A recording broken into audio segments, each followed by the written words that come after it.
Hola, buen día, bienvenidos. Esto es La Pizarra Digital, una producción que realizamos desde la Dirección General de Comunicación Universitaria y presentamos a través de las diferentes plataformas de UACJ TV.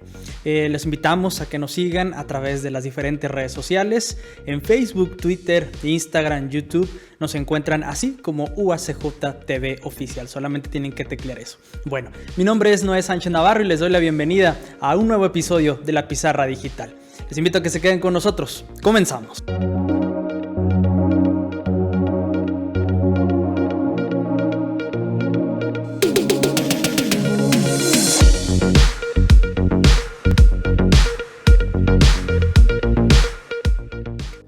Bien, ya estamos aquí en La Pizarra Digital. Bueno, hoy tenemos un tema muy interesante, la importancia de la inclusión de los pueblos indígenas para el desarrollo de la sociedad. Entonces invitamos al doctor Sandoval Gutiérrez, quien es docente de la UACJ en el campus Cuauhtémoc, pero antes de la charla viral, como siempre, les presentamos un breve reportaje sobre este tema y nos enlazamos a la plática. A continuación, Investigando Ando.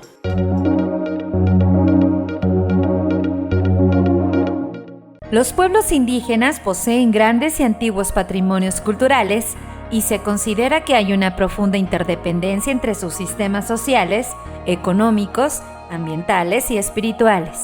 A pesar de ello, figuran al mismo tiempo entre los grupos más vulnerables, marginados y desfavorecidos del mundo. El 9 de agosto fue proclamado por la Organización de las Naciones Unidas como el Día Internacional de los Pueblos Indígenas. En el contexto latinoamericano, son sobre todo los movimientos indígenas y las organizaciones de profesionales procedentes de pueblos originarios quienes plantean la necesidad de ofrecer una educación diversificada y apropiada.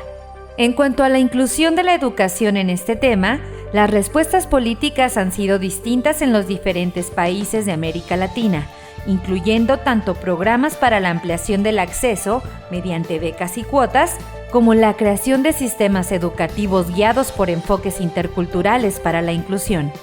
En América Latina, hemos visto surgir en las últimas décadas universidades e institutos indígenas, interculturales o comunitarios. La ONU ha referido que las lenguas originarias son importantes para el desarrollo, consolidación de la paz y reconciliación de los pueblos. En México, de acuerdo a la encuesta intercensal realizada en el 2015 por el Instituto Nacional de Estadística y Geografía, se estima que existen 11 familias lingüísticas, 68 agrupaciones de este tipo y 364 variantes lingüísticas. ¿Por qué es importante cultural y socialmente apoyar las iniciativas que fomenten la inclusión de los pueblos indígenas? Hablemos de esto en la charla viral con nuestro invitado del día. Gracias por continuar con nosotros aquí en La Pizarra Digital. Bueno, pues hoy tenemos una conversación muy interesante con el doctor Fernando Sandoval Gutiérrez. Él es docente de aquí en la Universidad Autónoma de Ciudad Juárez, pero en el campus de Cuauhtémoc, de Ciudad Cuauhtémoc, a donde mandamos un saludo. Doctor, pues muchísimas gracias por recibirnos aquí y estar con nosotros en La Pizarra. Saludos hasta Cuauhtémoc. Un abrazo grandote desde acá, desde el frío Cuauhtémoc, ya está helado por acá. Le agradecemos mucho. Queremos platicar con usted sobre cuál es la importancia de la inclusión de los pueblos indígenas, de los pueblos originarios en la educación, doctor. Es un tema sumamente, por un lado interesante y por otro lado estratégico, no nada más para la vida de la universidad o de las escuelas, sino en general de nuestra sociedad, ¿no? La UACJ se ha caracterizado por ofrecer una respuesta muy solvente, una respuesta muy completa desde la actividad académica, desde las diversas actividades de docencia, de investigación.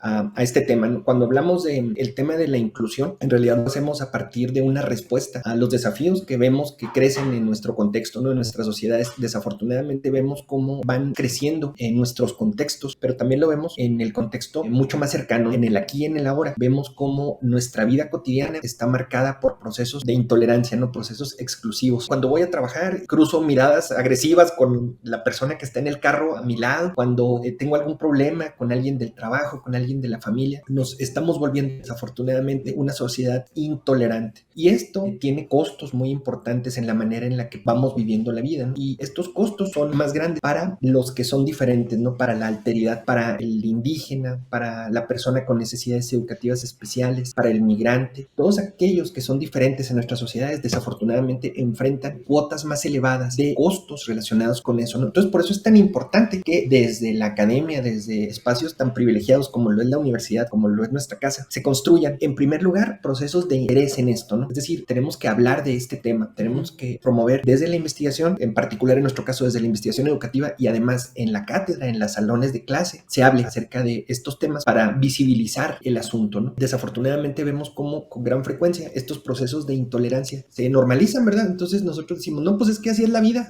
es canija y hay que vivirla así, y desde nuestra perspectiva no lo es. Nosotros consideramos que estamos aquí en la vida para vivirla bien, para vivirla con calidad, y gran parte de esa calidad que nosotros promovemos tiene que ver con eso, ¿no? Con el desarrollo de sensibilidades muy amplias para poder vivir en la diferencia, en la heterogeneidad, porque la vida es así, ¿no? Nosotros tenemos contacto con decenas de personas en el camino de nuestra experiencia, con cientos, con miles de personas. Normalmente nos enfrentamos con que estas personas son diferentes a nosotros, y estas diferencias tienen que ver con puntos de vista, con posicionamientos personales, con ideologías, con formas de ser. Entonces, en la medida en que nosotros aprendamos a vivir de manera sana en este contexto tan complejo, tan heterogéneo, entonces estaremos contribuyendo a que yo viva mejor y a que quienes me rodean lo vivan, ¿no? Y como decía ahorita, esto se expresa sobre todo en el contexto, en particular aquí en México, indígena, y con las personas con necesidades educativas especiales. Comentaba algo que me llama mucho la atención, que quizá no nos acostumbramos a verlo, particularmente en el salón de clases. ¿Por qué no hablamos de estos temas en los salones de clase, o por qué apenas empezamos a abordarlos? Creo que tiene que ver con asuntos de orden, por un lado cultural, y también por cómo está concebida desde sus orígenes la escuela, en todos los niveles, no nada más en el nivel superior, sino en todos los niveles. Esta expresión común es muy cierta, ¿no? Cuando decimos, pues es que el que no habla a Dios no lo escucha, es tal cual, ¿no? Si yo tengo un conflicto con algún compañero de trabajo, si yo no lo expreso, va a ser difícil que este proceso llegue a sus oídos, ¿no? O que se visibilice. En el aula universitaria tenemos la presencia de heterogeneidades muy importantes, ¿no? Nosotros aquí en la universidad tenemos estudiantes que tienen orígenes étnicos, orígenes relacionados con su orientación sexual, con la construcción de sus religiosidades, ampliamente diversos. Nosotros aquí en la universidad tenemos avances muy importantes. Por ejemplo, recién tuvimos conocimiento de la versión definitiva del modelo educativo UACJ Visión 2040, que tiene un planteamiento sumamente sensible a la atención de la heterogeneidad, ¿no? En este nuevo modelo de nuestra universidad se reconoce el carácter heterogéneo, no nada más de los estudiantes, sino en lo general, ¿no? De la comunidad universitaria, porque ustedes lo saben, también entre los maestros, el equipo administrativo, tenemos la presencia de heterogeneidades muy importantes. El modelo 2040 se reconoce a la UACJ como una instancia diversa, y esto es un brinco enorme, ¿no? Es un brinco de metros y metros en comparación con otras instancias que nos permiten reconocer esto y además dar pasos en la construcción de realidades en la investigación, realidades en la docencia,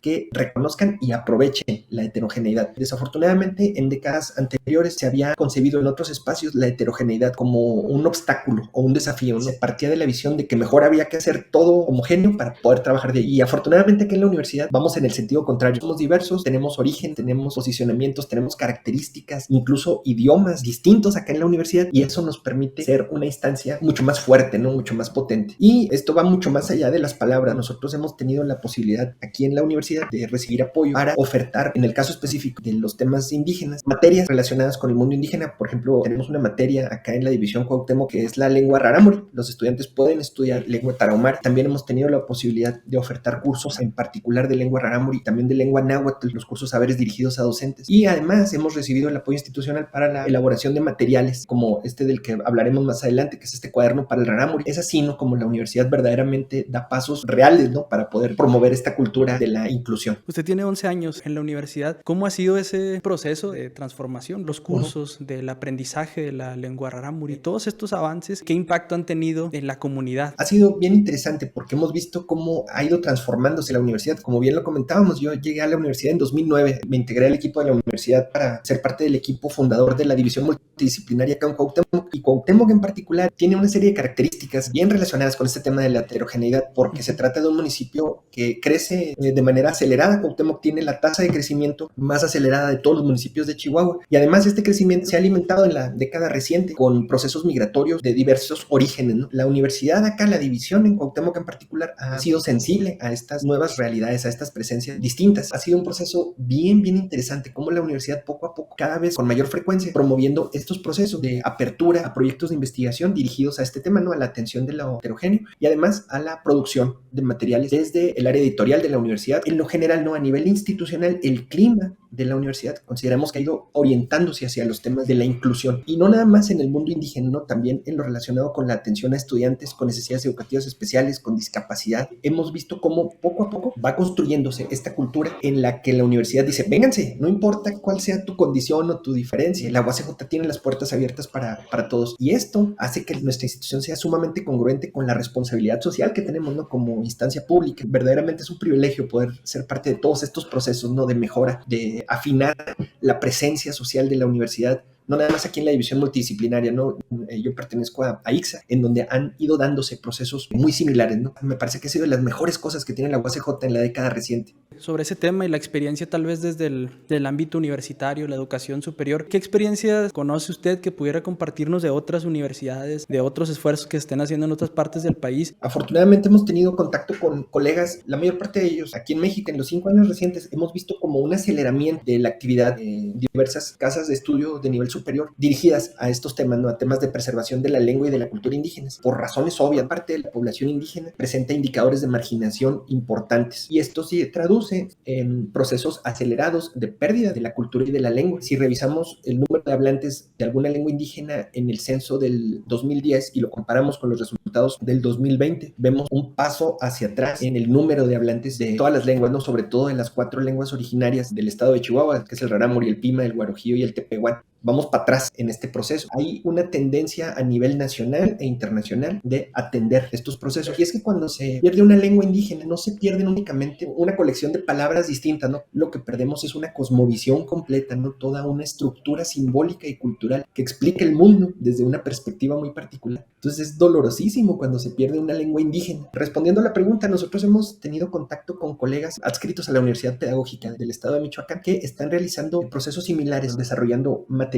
Una tendencia que hemos identificado en México recientemente es que buena parte de los materiales que se están produciendo para la preservación de las lenguas indígenas no se producen de manera física, es decir, no se edita el libro, sino que se edita de manera digital. Esto hace que sea mucho más fácil poder compartir estos materiales tanto en académicos como en miembros de la comunidad indígena. También estamos trabajando con colegas de la Universidad de Antioquia en Colombia, que están llevando a cabo procesos similares de producción de materiales para la preservación de las lenguas indígenas colombianas, y ha sido muy interesante porque vemos que todos andamos en la misma onda. Todo el mundo decimos, nos preocupa esto, aprovechar también la presencia de las nuevas tecnologías en el mundo indígena. Nosotros tenemos acá estudios con respecto a los usos que están llevando a cabo en particular los rarámuri del teléfono celular, y hemos encontrado que hay una tendencia a la alza en el uso de estos dispositivos entre los indígenas, a pesar de sus condiciones de marginación. Aprovechar esto, ¿no? Aprovechar estos recursos para poder combatir el flagelo de la marginación, sobre todo en el contexto indígena, en el contexto de la diversidad. Precisamente sobre esto de la tecnología, ahorita que también mencionaba como la parte editorial y la difusión, sí quisiera que nos compartiera este texto, ¿no? De Rarámuri, nivel inicial, cuaderno para el docente, y como todo lo que implicó en realizarlo, qué lo inspiró, cómo ha sido la recepción. Nosotros participamos con este libro hace un año en la convocatoria anual de publicaciones para PTC. Recibimos todo el apoyo, ¿no? El apoyo de la doctora Celi Ronquillo, de la maestra Mayola Renova, de todo el equipo del área editorial de la universidad. Lo realizamos como parte de este proceso de acciones combinadas. Hacemos acá en Cuauhtémoc hacia la preservación del rarámuri. Yo pertenezco a un cuerpo académico 113 de la universidad. Entonces, una de las líneas de trabajo del cuerpo es justamente estos procesos de interculturalidad y de inclusión. Desde hace ya algún tiempo, ahora unos 4 o 5 años, delineamos el plan de trabajo que tiene que ver con dar clases relacionadas con este tema, promover proyectos de investigación y editar libros. Y no nada más la edición de libros, sino también productos específicos. Por ejemplo, estamos llevando a cabo la elaboración de apps para teléfono celular de traducción para profesionales de la educación y de la salud entre el rarámuri y el español, ¿no? La idea es que el médico o el enfermero de UACJ, o no nada más de UACJ, o el maestro que esté en contextos indígenas, que pueda consultar en el teléfono celular un breviario y vocabularios muy básicos de la lengua rarámuri. Desde hace ya algunos años tenemos esta preocupación por hacer cosas para que no se pierda la lengua, para que no se pierda el rarámuri, y afortunadamente afortunadamente hemos tenido una gran recepción, ¿no? Tanto de maestros como de estudiantes. Hay un gran interés aquí en Cuauhtémoc y en Juárez también, en las diferentes divisiones, en Casas Grandes también, en CEU, por el estudio de estas lenguas. Promovimos la elaboración de este cuaderno. Para el Rarámuri tenemos pues unos 20 años trabajando con el tema de la lengua indígena. Hicimos una sistematización de una serie de lecciones y de material que hemos acopiado en el paso del tiempo para la enseñanza del Tarahumara. El libro está organizado en 20 lecciones y tiene como propósito que las personas que ya hablan Rarámuri y que quieran enseñarlo tengan este material a la mano. La verdad es que hicimos trampa, ¿no? Ya contamos con material muy bueno para la enseñanza de esta lengua, en particular el libro Rarámuri Raichabo del fallecido y extrañado amigo Enrique Servín. Utilizamos una serie de insumos, por un lado nuestro material con el que hemos enseñado el Tarahumara en los últimos 20 años, material ya existente, y elaboramos este cuaderno. El cuaderno fue editado bajo el sello editorial de la universidad, el sello editorial UACJ, en congruencia con lo que platicábamos antes. Lo elaboramos digital para poderlo intercambiar y ha tenido pues gran éxito. Tenemos disponible el libro en la sección de libros electrónicos de la universidad y nos ha ido muy bien. Hemos tenido un montón de descargas y además la conversación, ¿no?, que se ha generado a partir del libro ha sido muy interesante. Como decíamos, nuestro interés es alborotar el agua, ¿no? Que se hable más del Rarámuri, porque en esa medida, mientras más se hable de estos temas, más gente habrá interesada en aprenderlo y en promoverlo. Ahí está la invitación. Dejamos aquí abajo en la pantalla, pueden ver ustedes también el enlace para acceder a este libro. También así vamos cerrando nuestra conversación. Doctor, pues muchísimas gracias por concedernos estos minutos para platicar sobre este tema tan interesante. Y muchísimas gracias, un abrazo y un saludo para todos. Y acá tiene su casa, acá en la División Multidisciplinaria Cuauhtémoc. Acá los esperamos. Por lo pronto, un abrazo, doctor, y muchísimas gracias. Saludos hasta Ciudad Cuauhtémoc. Muy bien, nosotros todavía tenemos mucho más aquí en La Pizarra Digital. Los invitamos a que se queden con nosotros. Volvemos.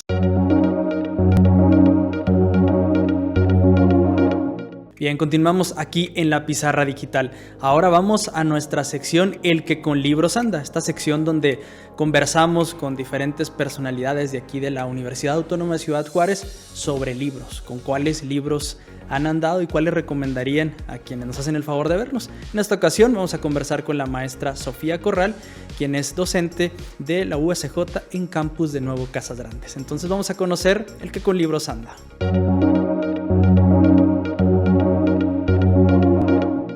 Ya estamos en nuestra sección El que con libros anda. Hoy nos acompaña la maestra Sofía Corral, quien es docente de la UACJ en el programa de educación en el campus de Nueva Casas Grandes. Gracias por invitarme a presentar estas particulares selecciones de literatura. Tenemos esta sección que le llamamos así, El que con libros anda. No sé cómo le fue eligiendo 3 libros. Bueno, es bastante complicado. Yo intenté hacer una especie de balance entre literatura narrativa, entre poesía y teoría. Entonces elegí uno de cada una de estas expresiones literarias. Pues empecemos. Platíquenos del primero. El primer libro es La piel del llanto, de la poetisa juarense Armine Arjona, que Armine Arjona y su generosidad pues nos ha permitido disfrutar de su lectura a través de diferentes formatos, desde textos poemarios, ¿no?, como el que tengo en mis manos, pero también nos ha permitido descubrirla con frases que están por la ciudad, ¿no?, en forma de graffiti, camisetas y diferentes formas en las que podemos descubrirla y apreciar su literatura. Este libro contiene 30 poemas que fueron seleccionados por ella en un hilo conductor que reúne ciertas características que vinculan a todos ellos. El libro fue publicado en septiembre de este año. La temática central que vincula cada una de estas visiones respecto a la literatura y a la poesía es la ciudad asolada por la violencia, con esta crudeza con la que escribe Armine. Quienes la conocemos pues sabemos que ella tiene un estilo particular muy bien definido, ¿no?, donde hay ciertas dosis de sarcasmo, el doble sentido que está presente, ¿no?, incluso por ahí alguna onomatopeya. La temática en realidad es cruda, pero esta capacidad con la cual ella maneja la palabra con tanta belleza y con tanto ritmo nos permite descubrir que nos enfrentamos a la vida con esa capacidad de sonreír, con la capacidad de reír, aún a pesar de todo lo que vivimos, y lo cual demuestra pues que seguimos vivas. Este libro pues nos marca una pauta para reconocer ciertos cuestionamientos, ¿no?, que nos hacemos en la ciudad y que yo creo que son compartidos por todas y todos los que hemos padecido de alguna forma la violencia en Ciudad Juárez, que viene a ser esa interrogante que aparece en uno de sus poemas del final, que se llama Incuestionables Cuestiones, con figuras tan crudas, ¿no?, como puede ser quién da alas a las balas, quién orquesta el matadero, quién menea la impunidad, ¿no? Son frases que nos cuestionamos preguntamos y ante la falta de respuestas de nosotras y nosotros mismos y mismas, pues lo que hacemos es interpelar también, ¿no? Y sumarnos a este interrogatorio. Pues ahí está la primera recomendación de Arminia Arjona. Vamos al segundo. Sí, hay algunos libros que merecen, a mi juicio, un estudio para todos quienes nos desempeñamos como docentes, investigadores, investigadoras en la universidad y que trabajamos con lo que se ha denominado como inmateriales o capitales intangibles o capitales intelectuales, de lo que se ha denominado capitalismo cognitivo, que es la mercantilización del conocimiento en las esferas universitarias. En ese sentido, este segundo libro que quiero presentarles es La tentación del rey Midas para una economía política del conocimiento, del catedrático emérito José Carlos Bermejo Barrera, es catedrático de la Universidad de Santiago en Galicia. Lo que presenta este texto es una lucidez descollante en torno a la capitalización del conocimiento, la forma en que el conocimiento pasa a formar parte de la mercancía y que se rige bajo las mismas reglas que la mercancía, es decir, como cualquier otro trabajo, lo que producimos dentro de las instituciones universitarias o de los centros de investigación viene circulando finalmente por las mismas reglas en el sistema de producción capitalista. Este libro parte de la premisa de que el conocimiento es una mercancía, es trabajo vivo y se rige bajo las directrices analíticas de la teoría marxista, como puede ser mercado, propiedad, dinero, capital, trabajo. Ver al conocimiento trazado por estas categorías nos da muchísima claridad acerca de lo que estamos viviendo actualmente como trabajadoras y trabajadores del mercado intelectual o del mercado del capitalismo cognitivo. Es muy crítico porque considera que el conocimiento no puede constreñirse a estas formas de capitalización y estas formas de cuantificación porque demerita la producción de conocimiento, contrario a lo que pudiera suponerse, ¿no? Pues ahí está esta recomendación. Vamos al tercero, por favor. Me metí yo misma en un problema que era presentar una obra de Dostoyevsky y luego no saber qué presentar, ¿no? De tan vasta producción que tiene. Esta presentación sí merece una breve introducción que tiene que ver con el aniversario número 200 en el marco de esta celebración de uno de los grandes literatos universales que ha dado la literatura rusa, ¿no? Pues me parece importante presentar algo en torno a su obra, pero quise elegir El idiota, no sé si la preferida porque tengo el privilegio de conocer toda su obra, entonces he decidido elegir El idiota porque es con el que tengo una relación de apego mucho más estrecha. Para mí fue una sorpresa cuando descubrí que en una de las cartas que Dostoyevsky remitía a sus lectores, alguno de ellos le había comentado que El idiota era la obra preferida. Él consideraba que era su máxima obra y Dostoyevsky le responde que se sentía muy vinculado con las personas que consideraban que El idiota era su mejor obra porque era la más personal para él, implicaban sus más grandes valores, ¿no? Humanos, así como también su perspectiva, ¿no? Respecto al dolor, al sacrificio. Entonces que se sentía con gran afinidad con aquellos lectores, ¿no? Que consideraban que era una de sus obras preferidas. El idiota condensa toda la elaboración sobre una particularidad que a Dostoyevsky siempre le había llamado la atención, que era la bondad extrema o la bondad llevada al límite. Personifica en el príncipe Mishkin, que es el protagonista de la obra, por el cual lleva el título el libro, personifica en él esta trama de bondad infinita, una bonomía que es capaz de sacudir y desestabilizar a todos quienes les rodean, ¿no? Participan otros personajes muy típicos del siglo XIX ruso, que borrachos, ¿no? Gente entre la fiesta, pero el dolor también muy implicado ahí, las mujeres casaderas, el escándalo moral. Y bueno, el príncipe Mishkin, como esa construcción de bondad infinita, viene a romper aquellas aspiraciones de los otros personajes y con aquellas valorizaciones sobre la vida, poniéndolos en jaque sin pretenderlo aparte, ¿no? Porque su bondad, su simple presencia es incómoda para los fines de muchos de estos otros personajes. Quisiera también recomendar una de las mejores traducciones, bueno, dos de las mejores traducciones de El idiota, la de Juan López Morillas en la editorial Alianza del año 2012, o también la traducción de Fernando Otero de 2020 en editorial Alba, que son quizás de las mejor valoradas. Pues muchas gracias, maestra Sofía Corral. Yo creo que aprovecharemos para conmemorar estos 200 años. Me parece genial porque hablar de Dostoyevsky siempre es un placer para mí. Bueno, pues aquí están ya las tres 3 recomendaciones con los libros con los que han dado la maestra Sofía Corral. Antes de finalizar, no quiero irme sin que nos recuerde, por favor, quizá donde puedan escuchar estas recomendaciones que hacen a través de radio en la división multidisciplinaria de la UACJ Nuevo Casagrandes. Transmitimos a través del 104.9 de la radio local Nuevo Casagrandes, un programa que se llama Conexión UACJ, y a partir de las 4 de la tarde empiezan los contenidos concernientes a nuestra casa de estudios y también con contenidos artístico, de corte cultural, de corte informativo y de recomendación de lectura. Muy bien, pues muchas gracias, maestra. A ustedes muchas gracias. Les invito a que se queden con nosotros.